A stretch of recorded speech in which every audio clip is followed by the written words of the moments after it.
अनेक भक्त समय समय पर मुझे नामावलियों का वीडियो भेजते हैं या संदेश, जिसमें वे बताते हैं कि प्रातःकाल उठते ही वे भगवान के इतने नामों का स्मरण करते हैं। बहुत सारे नाम बताते हैं, अनेक देवी देवताओं के नाम बताते हैं। प्रभु को उनके सभी नामों से पुकारने के पीछे एक भावना यह भी होती है कि प्रभु न जाने किस नाम को अपने सुन लें। कभी तो दीन दयाल के खनक जाएंगे कान, तो किस अपने नाम को सुनकर उनके कान खनक जाएं और वे हमारी ओर देख लें। भक्त इसी भावना से प्रेरित होकर उनके सभी नामों को पुकारता है। और दूसरी बात यह है कि उन सभी नामों को पुकारना भक्त का आनंद भी है। यह आवश्यक नहीं कि वह प्रभु का ध्यान आकर्षित करने के लिए ही पुकार रहा है। वह अपनी आनंदित अवस्था को और अधिक उन्नत करने के लिए, उसे समृद्ध करने के लिए, उसे बढ़ाने के लिए पुकारता है प्रभु के सभी नामों को। किंतु कहीं पर हम थोड़ा सा चूक जाते हैं, और वह चूकना हमारी असावधानी के कारण भी हो जाता है, हमारे अज्ञान के कारण भी। पता ही नहीं होता हम किस बात से चूक रहे हैं। अब एक भक्त ने मुझसे कहा कि मैं राम नाम की इतनी माला करता हूँ। बताई उसने संख्या। सुबह भी करता हूँ, रात को भी करता हूँ, शाम को भी करता हूँ, और दिन में जब भी समय मिले तब राम नाम की माला जपता हूँ। राम राम राम राम राम ये जपता ही रहता हूँ। मैंने कहा ठीक है, हम आपकी भावना का सम्मान करते हैं, आप इतने समय राम का नाम जपते हैं। मैंने उनसे पूछा कि अच्छा एक बात बताइए, भगवान राम का इतनी बार जाप करने से पहले क्या आपने कभी भगवान वाल्मीकि का नाम लिया? वे बोले नहीं, मैंने आज तक कभी वाल्मीकि का नाम नहीं लिया। और आप उन्हें भगवान क्यों कह रहे हैं? वे तो ऋषि हैं, महर्षि हैं। मैंने कहा ठीक है, आप उन्हें भगवान नहीं मानना चाहते तो मैं महर्षि ही कह देता हूँ, किंतु वे भगवान हैं। तो उन्होंने कहा कि पहले तो आप यह बताइए कि वाल्मीकि भगवान कैसे हैं? मैंने कहा जो भगवत्ता को उपलब्ध हो गया, जो भगवान में ही लीन हो गया, भगवान के साथ एक रूप हो गया, वह भगवान ही हो जाता है, फिर भेद नहीं रह जाता। बूंद जब सागर में गिर जाती है तो फिर कोई उसे बूंद नहीं कहता, सागर ही कहता है। फिर बूंद का अस्तित्व ही समाप्त हो जाता है। और यही बात महर्षि वाल्मीकि के संबंध में भी है। राम को गाकर, राम का गुणगान करके वे भगवान ही हो गए हैं। और सोचिए, यदि उन्होंने रामायण की रचना ही न की होती तब क्या आप जान पाते कि राम कौन है, कि राम हुए नहीं हुए, क्या हुआ, क्या उनकी कथा थी, क्या उनका चरित्र था। तो यह जो अवतरण हुआ, इस अवतरण के बारे में क्या आप जान पाते? आप जो आज इतना राम का नाम निरंतर जपते हैं, उसका मूल स्रोत क्या है? रामायण। और रामायण के लिए राम जी ने किसे चुना? वाल्मीकि को। और उनको अपने जैसा ही कर लिया तो वे क्या हुए? भगवान हुए ना। अब वे एकदम सोच में पड़ गए, कहने लगे कि बात आपने बिल्कुल सही कही है कि राम को हमें जन्माने वाले तो महर्षि वाल्मीकि ही हैं, और मैंने आज तक उनका नाम नहीं लिया। यह चूक अक्सर सभी भक्तों से हो जाती है। हमारे यहाँ तो कहा गया है ना कि गुरु गोविंद दो खड़े, काके लागू पाए, बलिहारी गुरु आपने गोविंद दियो बताए। तो गोविंद से परिचय कराने वाले, राम से परिचय कराने वाले कौन हैं? गुरु वाल्मीकि। इनके माध्यम से ही तो हमने जाना राम को। तो भगवान की ओर जिन्होंने संकेत किया, जिन्होंने दिखाया भगवान को, वे दिखाने वाले ही गुरु भगवान रूप हो गए। तो राम का नाम अपने स्थान पर है, बिल्कुल अपने स्थान पर है।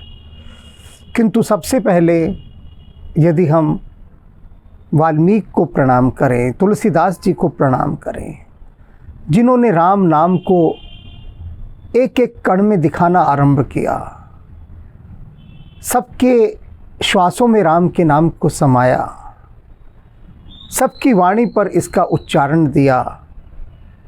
ये जो दो दिव्य आत्माएं हैं, महान ऊर्जा हैं, जो भगवत रूप ही हो गई हैं, तो इनका नाम, इनका जय घोष, इनका जयकारा, इनकी स्तुति हम कभी करते ही नहीं। कभी नहीं कहते कि भगवान वाल्मीकि हम आपको प्रणाम करते हैं, तुलसीदास जी हम आपको प्रणाम करते हैं, आपके माध्यम से ही हम राम नाम को जान पाए, उनकी महिमा जान पाए। होना तो यही चाहिए। अब इस संबंध में मैंने वेदाचार्य स्वामी राम मिलन जी को आमंत्रित किया है। वे हमारी विनती पर पधारे हैं और वे बताएंगे भगवान वाल्मीकि की महिमा को, और यह हमारे लिए जानना अति आवश्यक है। इसके माध्यम से हम याद रख पाएंगे इस बात को कि प्रातः स्मरणीय, प्रातः वंदनीय वाल्मीकि और तुलसीदास, ये दोनों जो भगवान रूप ही हो गए हैं, इन्हें हम कभी भी विस्मृत ना करें, सदा इन्हें याद रखें, क्योंकि इनके कारण से ही आज हम राम नाम की महिमा को जान पाए हैं। आज विशेष रूप से पूज्य स्वामी राम मिलन जी पधारे हैं ब्रह्म ऋषि वाल्मीकि जी पर कुछ कहने के लिए, उनकी दिव्यता पर, उनकी महानता पर जो कुछ अपूर्व स्वामी राम मिलन जी कह सकते हैं, वह शायद ही अन्य कोई कह पाए। तो हम सब स्वामी राम मिलन जी से ब्रह्म ऋषि वाल्मीकि जी के विषय में जानकर लाभान्वित होंगे। स्वामी जी। विश्वंभर की विराट विश्व वाटिका में सृष्टि के क्रमिक विकास को आधार मानते हुए विष्णु की नाभि से कमल, कमल से ब्रह्मा और ब्रह्मा के भ्रू मध्य से शिव की उत्पत्ति हुई। यह ब्रह्मांडी संविधान के आधार पर सृष्टि के विकास की अनुक्रमणिका है। उसी क्रम में ब्रह्मवेत्ता ब्रह्मर्षि वाल्मीकि जी का क्रम आता है, और ऋषि परंपरा में हमारे यहाँ ऋषियों की विविध विधाएं हैं। उनमें ऋषि, महर्षि, राजर्षि, देवर्षि, सप्तर्षि, ब्रह्मर्षि, कांडर्षि। इसमें ब्रह्मर्षि से ऊपर कोई सत्ता ही नहीं है, क्योंकि ब्रह्म का ही समस्त आंशिक रूप से लेकर के जिस ऋषि के द्वारा ब्राह्मी चेतना का प्रचार प्रसार मन, वाणी, कर्म, आचरण और उपस्थिति से किया जाता है, वह ब्रह्मर्षि की श्रेणी में ही आता है। जैसा कि प्रचलित है ब्रह्मर्षि वाल्मीकि, तो वाल्मीकि वास्तव में कोई नाम नहीं था, साधना की उच्च स्थिति में पहुँचे हुए एक व्यक्ति की स्थिति की संज्ञा है। जैसे आपने देखा होगा कि ज़मीन में एक विशेष प्रकार का कीड़ा होता है, वो बामी बना लेता है, मिट्टी बहुत ऊंचाई तक चली जाती है और उसके नीचे सर्प अपना आवास बना लेता है, तो कहते ये सांप की बामी है। तो बामी का तात्पर्य है विशेष प्रकार की कीड़े के द्वारा से मिट्टी का जो ढेर बन जाता है उसको बामी बोलते हैं। तो ब्रह्मर्षि वाल्मीकि का वास्तविक नाम तो प्रचेता है। ब्रह्मा के 10 पुत्रों को प्रचेता बोलते हैं। प्रचेता का तात्पर्य होता है चेतांसी प्रकर्षति स प्रचेता इत्यभिधीते। जो समस्त विश्व के चित्तों को खींच करके परमात्मा की ओर लगाने में समर्थ हो, वह प्रचेता कहलाता है। और वैसा व्यक्ति जब साधना करने में बैठ जाता है तो देहाध्यास से ऊपर उठ जाता है। विशेष प्रकार के कीड़े उसके शरीर पर इतनी मिट्टी की ऊंचाई बना देते हैं कि उसको ये भी नहीं पता है कि मैं भूमि के तल में हूँ या भूमि के ऊपर हूँ। और ऐसी स्थिति में जब ब्रह्मर्षि वाल्मीकि पहुँचे तो ब्रह्मा ने अपने कमंडल से उन पर शिरोधारा, ब्रह्मा ने अपने कमंडल से, जो ज्ञान की प्रतीक वाहिनी गंगा है, कमंडल से उनके शिरोदेश, जिसको हम साधना की भाषा में मनुष्य के शरीर में ब्रह्मरंध्र बोलते हैं। आयुर्वेद में जब कोई व्यक्ति बहुत अवसाद से युक्त होता है और मूर्छना में, जिसको आज वैज्ञानिक कोमा में चले जाना कहते हैं, साधना की स्थिति गहनतम समाधि को ही आज की वैज्ञानिक भाषा में कोमा कहा जाता है। लेकिन कोमा में गया हुआ व्यक्ति वैज्ञानिकों की, चिकित्सकों की देख रेख में रहता है और उसको कोई मृत घोषित नहीं करता है। लेकिन ब्राह्मी स्थिति से ब्रह्मरंध्र में जब किसी के प्राण सुषुम्ना का भेदन करते हुए अवस्थित हो जाते हैं तो ब्राह्मी स्थिति में पहुंचा ही व्यक्ति ही साधना की चरम स्थिति पर कीट पतंगों के द्वारा इकट्ठी गई मिट्टी के नीचे चला जाता है। वो वाल्मीकि ही, वामी का अपभ्रंश जो है वाल्मीकि। तो जब ब्रह्मा ने प्रचेता के सिर पर अपने कमंडल के माध्यम से, जो गंगा या ज्ञान का प्रतीक है, ब्रह्मरंध्र पर जब धारा डाली गंगा की, तो ब्रह्म जो विकच पुंडरीक था, ब्रह्म कमल जो है विकसित हुआ। और वाल्मीकि, जो ब्रह्मर्षि वाल्मीकि हैं, वो देह के धरातल पर उतरे। और देह के धरातल पर उतरने के पश्चात नदी के किनारे यहाँ जो बहती थी, तो उनके एक शिष्य थे, उनका नाम भारद्वाज था ऋषि। और भारद्वाज ऋषि ब्रह्मर्षि वाल्मीकि का हाथ पकड़ करके धीरे धीरे गंगा के किनारे, जिसको कह रहे थे, भ्रमण करा रहे थे। जिस तरह से अस्पताल से निकले हुए व्यक्ति को लोग हाथ पकड़ करके धीरे धीरे गंतव्य स्थान तक ले जाने के लिए बड़ी सावधानी से चला करते हैं, उसी तरह से ब्रह्मरंध्र से जब उनके प्राण ब्रह्मा के द्वारा गंगा के ब्रह्मरंध्र का अभिषेक करने के पश्चात उनका ब्रह्म कमल विकसित हुआ। तो भारद्वाज, आप देखो अंग्रेजी में वाल्मीकि लिखेंगे, भारद्वाज लिखेंगे, दोनों बी अक्षर से लिखा जाएगा। तो ब्रह्मर्षि वाल्मीकि को भारद्वाज लेकर के चल रहे थे, गंगा के तट से जा रहे थे, नदी के तट से। उसी समय क्या देखते हैं, क्रौंच पक्षी मिथुन आपस में खेल क्रीड़ा कर रहे थे। इतनी ही दूर इतनी ही सीमा के बीच में जल्दी से किसी बधिक के बाण से उनमें से नर घायल होकर के क्रंदन करता हुआ देह त्याग कर देता है।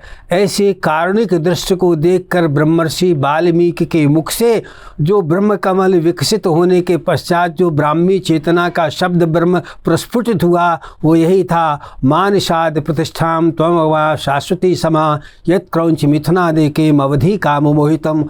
उसी को हिंदी रूपांतर करके कहा गया, वियोगी होगा पहला कवि, आह से निकला होगा गान, निकल कर नैनों से चुपचाप बही होगी कविता अनजान। ब्रह्मर्षि वाल्मीकि कितने कारुणिक थे कि क्रौंच पक्षी के क्रंदन को देखकर, देह त्याग को देखकर, उसकी मादा के क्रंदन को सुनकर इतने विह्वल हो गए, कारुणिक हो गए। उन्होंने अनदेखे व्याध के बाण के द्वारा घायल उसके पति को देह त्याग करते हुए उसकी मादा पत्नी के क्रंदन को, पति विरह को देखकर उनकी वाणी से सहसा निकल पड़ा, ये व्याध। इसीलिए आदि कवि कहते हैं, आदि कवि इसीलिए कहते हैं, कवि ब्रह्मा होता है तो वाल्मीकि को आदि कवि कहते हैं। यही प्रथम श्लोक उनकी वाणी से निकला कि मानषाद प्रतिष्ठाम त्वमगमा शाश्वती समा यत् क्रौंच मिथुनादेके अवधि काम मोहितम। हे निषाद, तुम सैकड़ों वर्ष तक शांति को प्राप्त नहीं हो सकोगे, क्योंकि तुमने दंपति क्रौंच में से उसके पति का बाण से उसको घायल कर दिया, देहांत हो गया और उसकी पत्नी पति के विरह में क्रंदन कर रही है। यही करुणा की अविरल धारा थी। इसी को भाव को लेकर के भगवान को करुणा निधान कहा जाता है। और भगवान का जैसे क्रमिक विकास का मैंने बताया, अनुक्रमण का, कि भगवान विष्णु की नाभि से कमल और नाभि से ब्रह्मा और ब्रह्मा के भ्रूमध्य से शंकर, ये सृष्टि का क्रम था। तो ब्रह्मा ने जब सृष्टि का क्रम किया प्रारंभ, तो उसमें 10 प्रचेताओं में से एक भगवान ब्रह्मर्षि वाल्मीकि के रूप में अपनी साधना की उत्कृष्ट स्थिति के कारण वाल्मीकि कहलाए। वस्तुतः वाल्मीकि उनका नहीं नाम था। वाल्मीकि नाम तो एक साधना की स्थिति पर संज्ञा विशेष में पहुँचे हुए, देह के धरातल से उठे हुए, ब्राह्मी चेतना में अनंत काल तक स्थित रहने वाले जीवात्मा की साधना की चरम परिणति की संज्ञा है। और यह साधकों के द्वारा ही इस बात को जाना जा सकता है। बुद्धिजीवी और बौद्धिक व्यायाम करने वालों का तो चिंतन वहाँ जा ही नहीं सकता, क्योंकि उनकी साधना में गति नहीं, साधकों के पास बैठते नहीं, साधना के ग्रंथों का स्वाध्याय करते नहीं। इसलिए भगवान वाल्मीकि के बारे में ब्रह्मर्षि, क्योंकि ब्रह्मर्षि उनको हम इसलिए कहते हैं कि ब्रह्म की सत्ता के बिना संसार में कोई अस्तित्व में आ ही नहीं सकता। माता पिता के शरीर को, तेज को बना करके जब ब्रह्म ही जीव के रूप में प्रवेश करता है, तो गर्भस्थ जातक कालांतर में स्त्री या पुरुष या कन्या या पुत्र के रूप में धराधाम पर प्रकट होता है। जिस तरह कुम्हार अपनी चाक पर मिट्टी न रखे, हाथ न चलाए, तो किसी प्रकार की मिट्टी से आकृति निकल ही नहीं सकती। और जो आकृति निकलती है वह पहले कुंभकार के चित्त में मनस्पटल पर होती है, और उसी प्रकार से हाथ चलाता हुआ वो मनचाही आकृति बनाता है जो उसके चित्त में है। तो भगवान ब्रह्मर्षि वाल्मीकि ब्राह्मी चेतना का साकार विग्रह थे। ब्रह्म जब इस धरा पर शब्द ब्रह्म के रूप में वाणी के माध्यम से प्रवाहित हुआ, तो आदिकवि वाल्मीकि के रूप में संसार के समस्त विशेष रूप से भारतीय लोगों ने आदिकवि के रूप में वाल्मीकि को स्वीकार किया। और रामायण के रचयिता वाल्मीकि ही हैं। उसके पश्चात लोगों ने तो देश काल परिस्थिति के आधार पर वाल्मीकि के ग्रंथ को आधार बनाकर अपने आनुवांशिक, भौगोलिक, बौद्धिक अनंत जन्मों के कर्म और योग्यता के आधार पर उनका अपने ढंग से अभिव्यक्तिकरण का एक सहज प्रयास किया है। वस्तुतः ब्रह्म का कोई अभिव्यक्तिकरण हो ही नहीं सकता। वास्तव में भगवान वाल्मीकि ब्रह्म सत्ता के अभिव्यक्तिकरण के साकार विग्रह हैं। और हम तो विश्व के समस्त बुद्धिजीवियों को, जो बोलना चाहता है, जो लिखना चाहता है, जो पढ़ना चाहता है, उनको भगवान वाल्मीकि का अपना आराध्य, अपना आदर्श मान करके अगर वो जीवन के किसी भी क्षेत्र में चलेगा, तो वह ब्राह्मी सत्ता के आधार पर ऐसी वर्तमान के परिवेश में शब्द सृष्टि की रचना करेगा जिसके दर्शन, स्वाध्याय, चिंतन, मनन करने मात्र से वाल्मीकि की स्थिति को अपने साधना आनुवांशिक के अनुपात भेद से आज भी कलिकाल में ग्रहण करने में समर्थ हो सकता है। और वाल्मीकि की तरह प्रकारांतर भेद से वह विश्व के पटल पर अपनी साधना के द्वारा लौकिक ख्याति को प्राप्त कर सकता है और परमात्मा को प्राप्त करने में पूर्ण रूप से समर्थ हो सकता है। अस्तु, अधिक न कहते हुए आज भगवान शिव की पौष शुक्ल पक्ष की त्रयोदशी है, रोहिणी नक्षत्र है, बुधवार है, बुध सौम्यता का प्रतीक है। शिव समस्त विद्याओं के अधिपति कहलाते हैं। समस्त विद्याधिपति भूतानाम पतये नमः।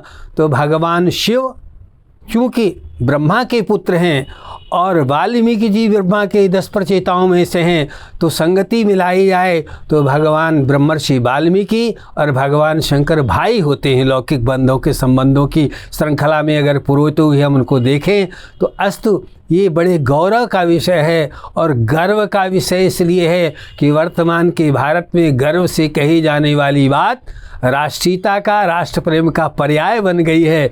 वस्तुतः गर्व का शमन होता है और गौरव का उन्नयन होता है। तो हम सबको गौरवशाली बनना चाहिए, गर्ववान नहीं बनना चाहिए कि भगवान किसी के गर्व को सुरक्षित नहीं रखते। भगवान का भोजन है अहंकार गर्व। इसलिए हमें गर्व नहीं करना चाहिए, हमें गौरव करना चाहिए। समस्त भारतीयों को ही नहीं, विश्व के समस्त बुद्धिजीवियों को जो किसी भी क्षेत्र में वाणी के माध्यम से, मन के माध्यम से, चित्त के माध्यम से, बुद्धि के माध्यम से ख्याति अर्जित करना चाहते हैं और शांति भी प्राप्त करना चाहते हैं, उनको वाल्मीकि को अपना आधार बनाना चाहिए। लेकिन संसार में कोई ऐसा व्यक्ति नहीं हो जो बुद्धिमान नहीं कहलाना चाहता है, जो विवेकवान नहीं कहलाना चाहता है। वो किसी भी देश में, किसी भी काल में, किसी भी जाति में, किसी भी धर्म को मानने वाला हो, लेकिन हर धर्म में उत्पन्न होने वाला व्यक्ति बुद्धिमान होना चाहता है, सुखी रहना चाहता है, शांति को प्राप्त होना चाहता है, समाज में प्रतिष्ठा चाहता है, संतान के माध्यम से अच्छी संतानों को प्राप्त करना चाहता है। तो ब्रह्मर्षि वाल्मीकि के माध्यम से जो ऋषि परंपरा चली, वो आज भारत को नहीं, पूरे विश्व को ब्राह्मी चेतना के तेज से प्रकाशित कर रही है। और इसी भाव को गोस्वामी तुलसीदास ने प्रकाश तत्व के योगियों का ध्यानाकर्षण करते हुए कहा, सबकर परम प्रकाशक जोई, राम अनादि अवध पथ सोई। भगवान ब्रह्मर्षि वाल्मीकि के आराध्य राम ही हैं और उन्होंने राम के जन्म के पहले ही पूरी रामायण की संरचना कर रखी थी। ये प्रश्न भी एक था, अनेक बुद्धिजीवी पूछते हैं, मैंने कभी इस प्रश्न का उत्तर नहीं दिया। कारण है कि मैं इस गणित में जाना ही नहीं चाहता। अनेक बुद्धिजीवी ये पूछते हैं कि भगवान वाल्मीकि ने पहले रामायण लिखी या राम के बाद में या राम के समकालीन। पर मैं ये कहता हूँ कि ये बुद्धि का व्यायाम है। वास्तव में इसमें हमें नहीं पढ़ना है। जो भगवान वाल्मीकि ने दिया हमें उसको ग्रहण करना है। वास्तविकता ये बात है। लेकिन इस संबंध में आपका क्या कहना है? मेरा तो यही मानना है, मैं आपकी जिज्ञासा का, आपकी भावनाओं का सम्मान करते हुए भगवान की कृपा से मुझे वर्तमान जन्म में जो अनुभवात्मक चिंतन के माध्यम से पूर्व जन्म की साधना के परिणाम स्वरूप अनुभूति होती है, उसके आधार पर मैं ये कह चाहता हूँ और कहना भी चाहिए कि वास्तव में ये चिंतन का विषय ही नहीं है कि राम बाद में हुए, रामायण पहले लिख दी गई या रामायण बाद में लिखी गई, राम पहले हुए। ये तो केवल बौद्धिक व्यायाम की अतिशयता है और इसमें जाने से किसी को कोई लाभ मिलता ही नहीं है। केवल वो एक दूसरे को ऊंचा और नीचा दिखाने का भाव ही प्रबल होता है। इससे कोई शांति नहीं मिलती, कोई लाभ नहीं मिलता। अस्त में इतना ही कहना चाहता हूँ, जिस तरह जो उन्होंने दिया, वो जिस तरह माता पिता संतान के जन्म लेने के पूर्व मनोजगत में भावना करते हैं, उसी प्रकार से ब्रह्म चिंतन करते हुए और ब्रह्मर्षि वाल्मीकि ने जिस ब्रह्म तत्व का चिंतन किया, वही ब्रह्म राम के रूप में अवतरित हुआ। और उसी ब्रह्म का चिंतन उन्होंने जिस अपनी अनंत जन्मों की ब्रह्मा की सृष्टि के क्रमिक विकास में जब उन्होंने जन्म लिया, तो चिंतन धारा जो उनके पिता ब्रह्मा थे, उनका चिंतन शिराओं में, मस्तिष्क में और ब्राह्मी चेतना से लेकर जागृत स्वप्न सुसुप्त तुरीयातीत तक आ रहा था। उसी को उन्होंने अनुभवात्मक रूप में उसके पहले ही मनोजगत में सारा कर दिया था। उसके पश्चात अब आपको क्रमिक विकास के आधार पर ऐतिहासिक पौराणिक प्रमाण भी दे रहा हूँ।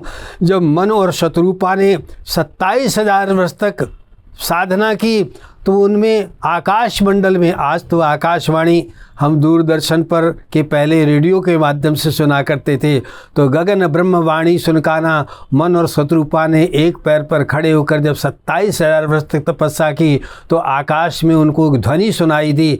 आकाश में बिजली के, बादलों के गड़गड़ाने की ध्वनियाँ सुनाई देती हैं, लेकिन वो क्या कहती हैं ये मानवीय मस्तिष्क अनुभव के अभाव के कारण अभिव्यक्त नहीं कर पाता। तो मन शत्रुपा ने अनुभव किया कि आकाशवाणी मुझसे कह रही है, तुम वरदान मांग लो, तुमको क्या चाहिए, क्या चाहिए। तो जैसे उन्होंने आकाश की ओर देखा, तो उनको एक विचित्र प्रकार का दृश्य दिखाई दिया। वो मानवीय आकृति थी। उसको देखकर कहने लगे, वो हम तुम्हारे जैसा पुत्र चाहते हैं। तो उन्होंने कहा, मैं अपने जैसा कहाँ खोजूंगा जा करके। और उसी समय उन्होंने पूर्वी, आज की भाषा में कहा, पूरी आनुवांशिक अनुक्रमण का या आधार कार्ड का प्रस्तुति करते हुए कहा कि तुम मन शत्रुपा थे और फिर कौशल्या और दशरथ बनोगे, अयोध्या में तुम राजा बनोगे और तुम्हारे घर में मैं पुत्र के रूप में जन्म लूँगा। तो ये तो निर्विवाद सत्य हो गया कि ब्रह्म ने जो वाणी आकाशवाणी के रूप में मन शत्रुपा को वरदान दिया था, वही अनुभूति वाल्मीकि ने अपनी साधना की स्थिति में ब्रह्म की और वही कारण उनकी अनुभूति को साकार रूप देने के लिए देश के शासक को मन शत्रुपा के रूप में प्रस्तुत किया गया। विश्व के पहले अगर मानवीय सृष्टि के आधार मानव दंपति थे तो मन और शत्रुपा ही थे। मनु के माध्यम से संसार में सारे मनुष्यों का प्रतिनिधित्व किया और शत्रुपा के माध्यम से संसार में समस्त स्त्री जाति का प्रतिनिधित्व किया। तो इस बात के बौद्धिक व्यायाम दुश्चिंतन में न जाएं कि राम पहले हुए थे या रामायण पहले लिखी गई या रामायण लिख दी गई बाद में राम हुए, इसका कोई लाभ नहीं। एक बात निश्चित मानना चाहिए, जिस तरह व्यक्ति बिना शांति के दुनिया के सारी सुविधाओं के बीच में भी कहते पानी बिच मीन प्यासी, वही सुन सुन आवत हंसी, तो भौतिकता के जल में व्यक्ति छटपटा रहा है और आध्यात्मिकता की अमर शांति के लिए लालायित हो रहा है। तो राम का चरित्र वाल्मीकि की साधना का एक जीता जागता साकार सचल विग्रह है और पूरे विश्व के लिए रामायण, रामचरितमानस और ब्रह्मर्षि वाल्मीकि आराध्य हैं, आराध्य थे, आराध्य हैं और आराध्य ही रहेंगे। ये हमारा अपना आध्यात्मिक साधना के आधार पर, स्वाध्याय के आधार पर, चिंतन के आधार पर परमात्मा के साक्षी भाव का प्रामाणिक प्रमाण है। और मैं चाहता हूँ जो मेरी इस वाणी को सुन रहा है, परमात्मा उनको भी मेरी तरह, वाल्मीकि की तरह उस साधना के सोपान पर चढ़ने की क्षमता प्रदान करें और किसी भी विषय को निर्लेप भाव से बिना पूर्वाग्रह और आग्रह के आधार पर विवेचन करने की बौद्धिक क्षमता प्रदान करे। वो ब्रह्म, वो वाल्मीकि, वो रामायण, वो राम। इन्हीं शब्दों के साथ भारत भूमि से आज पौष शुक्ल पक्ष त्रयोदशी बुधवार रोहिणी नक्षत्र को ये ब्राह्मी चेतना ब्रह्मांडी संविधान के आधार पर ईशान जी के माध्यम से भगवान ब्रह्मर्षि वाल्मीकि के लिए जो भाव सुमन प्रवाहित हुए हैं, वो पुष्पांजलि में भगवान वाल्मीकि को, उस ब्रह्मसत्ता को, उस अखंड सीतापत राम के चरणों में निवेदित करता हूँ। और आप सबको अशेष प्रणाम और अशेष स्नेह आशीष।